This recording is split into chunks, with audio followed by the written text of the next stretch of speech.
आज हम नवंबर 2024 के लिए कृषि पंचांग पर चर्चा करेंगे।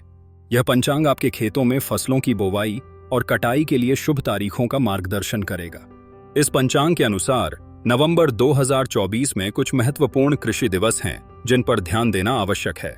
तो नवंबर महीने में 24 तारीख, जिसमें कि चंद्र शनि आमने सामने रहेंगे, यह स्थिति बोवाई के लिए शुभ तारीख है।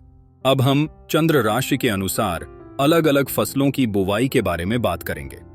तो सबसे पहले बीज फल वर्गीय फसलों में गेहूं, अनाज, दाल, तिलहन फसलों की बुवाई और फल वृक्षों की रोपाई के लिए 6, 7, 23 और 24 शुभ तारीखें हैं।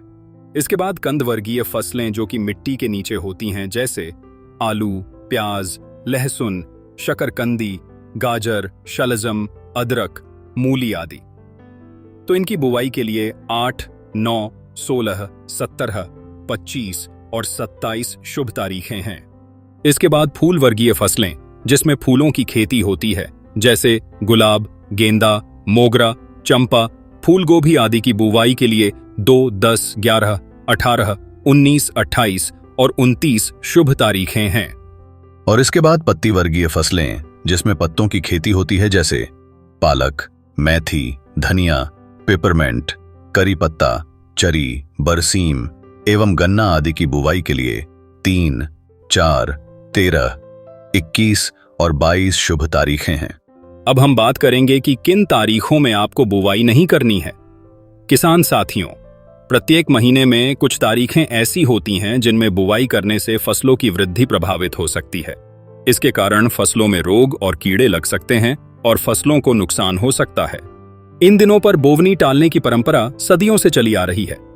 इन कारणों के बारे में हम पिछले वीडियो में बात कर चुके हैं। इसीलिए नवंबर महीने में 12 और 26 तारीख को आपको बुवाई नहीं करनी, क्योंकि इन तारीखों में चंद्रमा शून्य होगा, यानी जब चंद्रमा का गुरुत्वाकर्षण बल पृथ्वी पर न्यूनतम प्रभाव डालता है।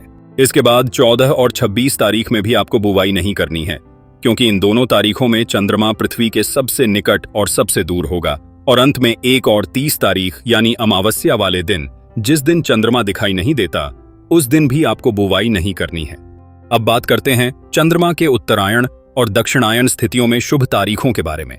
तो चंद्रमा की उत्तरायण स्थिति में आप 8 से 19 नवंबर तक कंद फसलों को छोड़कर बाकी सभी फसलों की कटाई कर सकते हैं और बीजों की बुवाई कर सकते हैं। इसके बाद चंद्रमा की दक्षिणायन स्थिति में 1 से 7 नवंबर और 20 से 30 नवंबर तक की अवधि में आप कंद फसलों की खुदाई, खेत की जुताई, खेत की तैयारी, खेत में खाद डालना और हरी खाद पलटना, इस तरह के सभी काम कर सकते हैं। और अंत में एक महत्वपूर्ण सूचना यह है कि फसल के अनुसार मौसम एवं खेत की परिस्थितियां अनुकूल होने पर ही पंचांग की तारीखों को अपनाया जाना चाहिए। किसान साथियों, यह तारीखें जिस पंचांग में से बताई गई हैं उसका नाम है अभिनव जैव गतिकीय कृषि एवं बागवानी पंचांग वर्ष 2024। और इस पंचांग के रचयिता हैं श्री अजीत केलकर जी एवं श्री रवि केलकर जी, और उनके प्रेरणा स्रोत हैं स्वर्गीय डॉक्टर O.N. सोलंकी जी।